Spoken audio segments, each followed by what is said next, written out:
Welcome back to another reading and correcting with me, Kindar, the Tiger Writes, and Ty, the Tiger Supervisor. These are where I read a chapter from one of my stories and correct it as I go. If you want to listen to these live, it's every Tuesday morning, 8 a.m. Eastern Time on Twitch. And if you are looking to support me, that is, on my Patreon. Today we are doing chapter 43 of The World Which Is.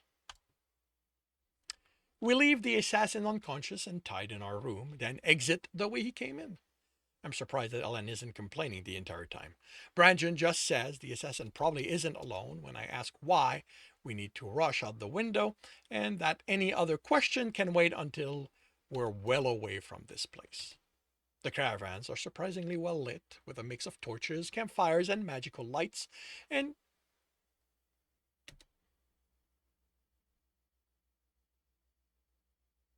um,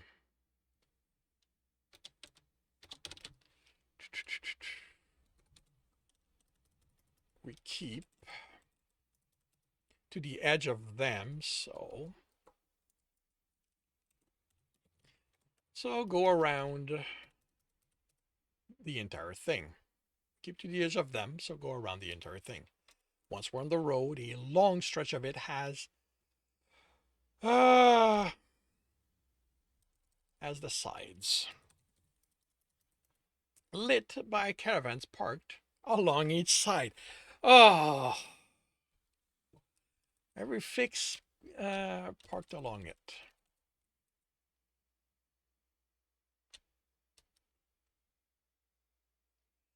Once we're on the road, a long stretch of it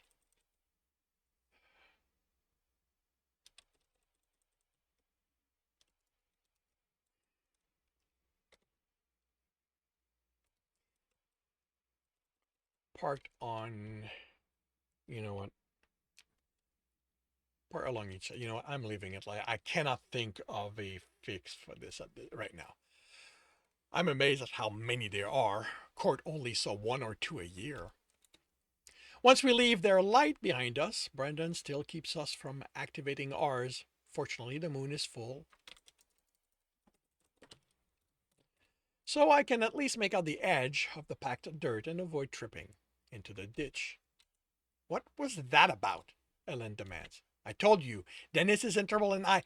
No, Bran, no one pays 10,000 for a journal. Not if it contains the secret to the system. Her silhouette shifts. Does it contain those secrets? She asks me. No, Brandon answers. I don't know. I can't open the written part, just the maps at the front. But Xander isn't after any secrets. He's after a place called the Knox. What's there? I don't know, Brandon says. I'm not asking you. What? He asks, and I walked. What? He asks, and I. What? He asks as. Oh, and I walk into him. He turns. You think Dennis is going to know something about it when I don't? Or do you really believe I'd hold out on that kind of information when his life pretty much depends on it? The second, she replies flatly. Fuck off. He turns and walks again. You stole father's journal when you first left, Brandon, she says with vitriol, and lost it. When he forgave you, you left with mother's necklace and never brought it back. I'm working on that, she snorts. Somehow you managed to gain her forgiveness again, and I was a kid, hell. He bowls me aside, and I don't think even he realizes it. I was a fucking stupid kid who thought those great adventures Dad and Mom went on was my destiny. Did it ever occur to you that I might have changed? No, you haven't. I step between them. How about we focus on where we're going instead of arguing? Maybe we're far enough to make camp for the night, camp for the rest of the night. It's not safe, Brendan says. There's no way that guy worked alone, and his partners are probably already searching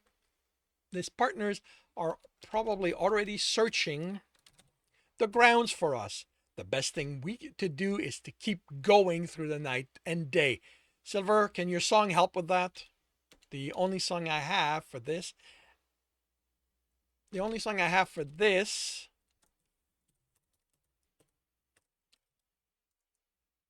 is a straight up buff.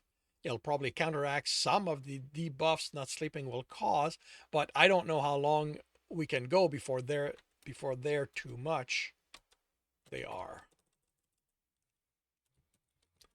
They're too much. We'll see what happens. Can you sing us the buff now? We can walk while I do it, she answers, opening her case, then passing it to me. Our pace, our pace picks up as soon as she starts playing, and she continues doing so once the buff appears beside the the didn't sleep well debuff. I don't ask because I'm pretty sure that will start these two arguing again, but the fact we're all silent while she plays has to be why she continues. At first, I think the glow over the horizon is caused by the rising sun, only it's not lining up with the sky glowing paler to the east. This is pretty much due south of us, and it's also a lot more orangey than sunrise usually are. Is that a fire? I ask, already knowing it can't be, it's too even. It's the Hamilton ruin, Brendan replies without slowing. I can't believe it. I'm seeing my first ruin. No, my second. I still feel some awe at the idea that it's within sight. Does the glow have something to do with it being a ruin, or is it independent? I catch up to the others. If you're asking if all ruins glow, no, they don't. He smiles. There's no easy to see. Here's a ruin sign. If you come across one by accident, you find out about it when you get the system notification. As for this one, I don't know if the ruin emits the light or if it's an object in it or just the ground. If you want to learn about it, I can promise you the library in Detroit will have that information. For a price, Ellen adds. Everything comes at a price, Hal. Brandon replies casually. She looks at me when she whispers, especially his help. This is going to be a long walk. I wake up with Brandon shaking me. Why are you... Nah. Breakfast's over, sleepyhead. Sorry, I just sat and rested against the post. I hadn't even realized I'd closed my eyes. Unfortunately, the few minutes of sleep did nothing for the debuff. You'll get used to it. There are days when exploring means working with constant sleep debuffs. He pulls me to my feet. Okay, because Al will stop, I say. Don't make whatever you're about to say her fault. She will. How about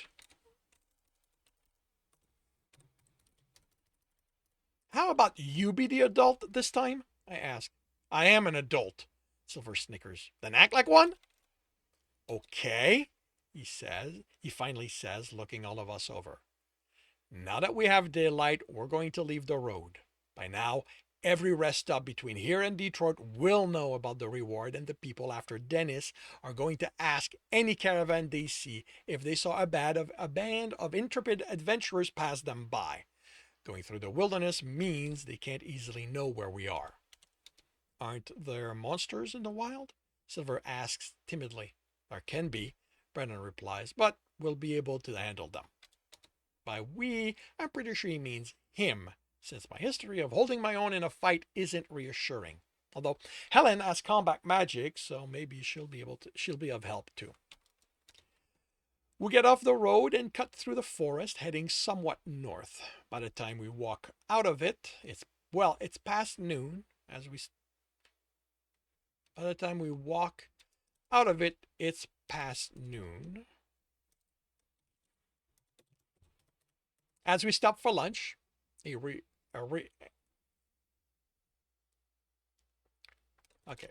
so then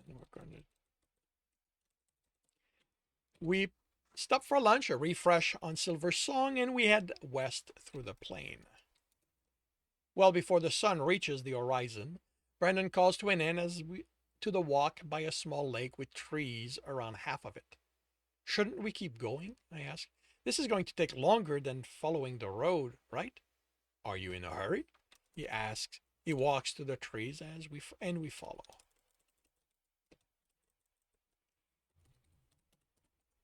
Well, am I?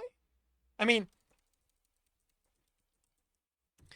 with going to the Knox, I've kind of committed to taking however long it's going to take. So wanting to get the quest done as soon as I can and return home is no longer an argument I can make. Dennis, he says, stopping in what might pass as a minuscule clearing. Don't be in a hurry. This is a great life we live. The wild outdoors, no responsibility. There's going to be enough danger that you don't have to add the stress of city life. Just enjoy it. I guess he's right. Other than the debuff, it's been a nice trek. I'm kind of surprised that we didn't come across any monsters, Silver says, picking a spot not too far from the pit Brandon digs and putting her bedroll down. Don't take the songs you're learning too seriously, he says. In the wilderness, they aren't that common. You mostly have animals, he grins. Now, those can get pretty monstrous this far from everything.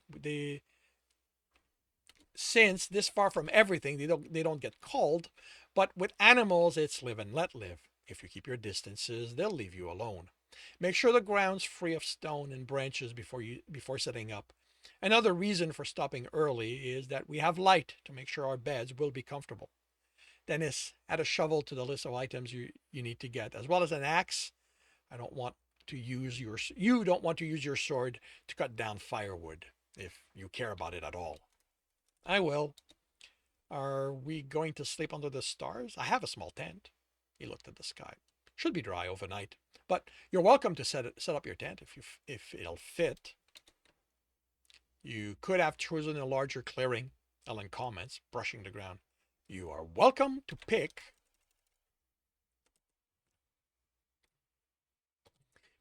whatever spot to sleep in you want, Elle.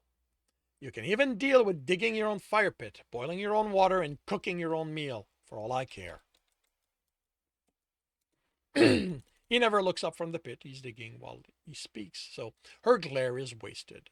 He gathers small branches once he's done, then uses a firestone to set them burning.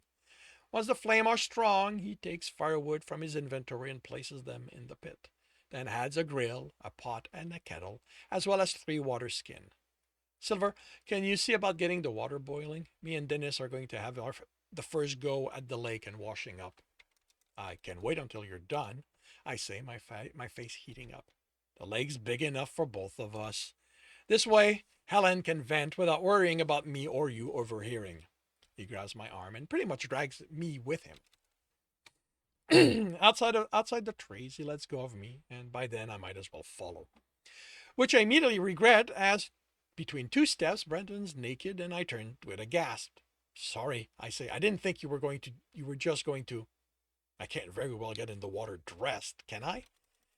Is it a thing not caring with being naked among people who travels a lot? I didn't see anyone naked among Chuck's caravan, but there was definitely a sense of if there was a reason for it, it would have happened and not one of them would have minded. He walks in the water. I think it's more that city folk gets hung up on it. Who's going to care out here if you let it all hang out? It's safe for you to undress. I'm not looking.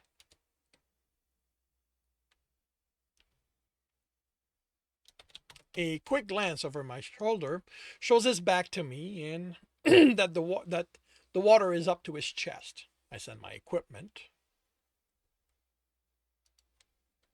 to my inventory in a hurry to get in the water because turning to look is definitely strikes me as something he'd do. System, it's cold. I can't help exclaiming, and Brandon laughed. How did you not say anything? And miss your surprise? I mean, how did you not react? This is freezing. How is it so cold? He motions toward the stream at the side of the lake. The water's flowing out, so this is Fred from under the ground. He faces me. You need soap? I have that. I didn't mean to imply you weren't prepared. Oh, I'm definitely not prepared for out here. I thought I'd be traveling with a caravan along roads. I lather myself. Sorry your plan got derailed. Not your fault. Xander's the one responsible for all this, and me for getting angry and deciding he has to learn a lesson. Are you? I wait. If you've changed your mind about the Knox, we can just head directly to Kansas City from Detroit. I haven't.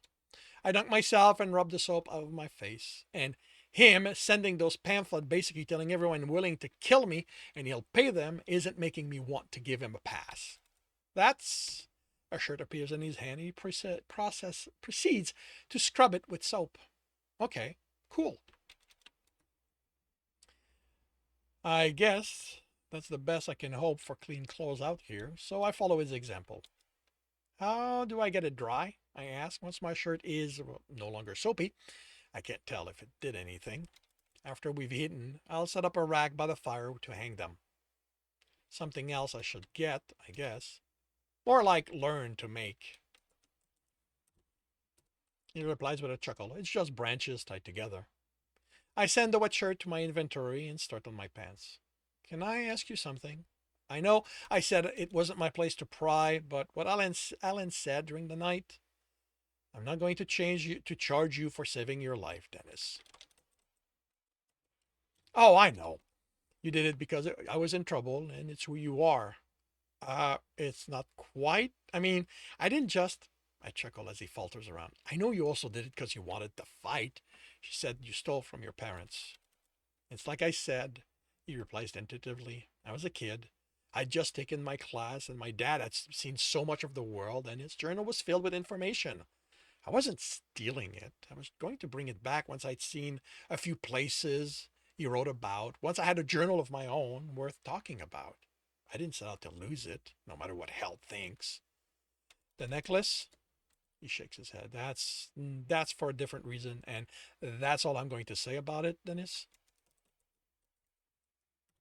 It's not something I'm willing to talk about. Okay. I go back to washing in the silence for a while. Brenton's done before me, and there's one last thing I need to deal with before he goes. Can I ask for a favor? It's going to depend entirely on what it is. Believe it or not, there are things I'm not willing to do. Can you act like an adult? Like the adult you are? His mouth shuts audibly. I'm not saying not to have fun. Even adults know how to do that, I hope. But I'm just 16. And each time I have to get between you and Ellen, I feel like my dad. Trust me, that's not a feeling I like. Look, isn't that what kids say? It's not my fault. They started it. You have not You have not been hanging around the kind of adults I have. Then maybe you should be better than them? All I'm asking is that you don't goad her and don't play into it when she goads you. This, Brennan says in a severe tone, is why I don't like working with others. There's always someone telling me to grow up. You're the one who decided to keep me around. He sighs. Fine. I promise to try and be more mature about how I handle my sister. Thank you. That's all I let out a cry as he stands and exposes himself to me before I can close my eyes. System, can you not? I didn't need to see that. He pats my shoulder. You should have asked that I be more mature. You should have asked that I be more mature about something else then. Then he leaves me alone in the water, and I can't decide if I need to be angry or embarrassed. And that concludes chapter 43 of The World Which Is. If you are enjoying this, please leave a like. If you want to know when the next chapter is going to be up, subscribe and hit the bell. If you want to read the story, it is up for free on Royal Road. And if you are looking to read ahead of that and support me in the process, that is on my Patreon, where we're about 10 chapters ahead. And if you want to listen to these live, it's every Tuesday morning, 8 a.m. Eastern Time on Twitch. The links are in the notes. And with that, I shall wish you a good day.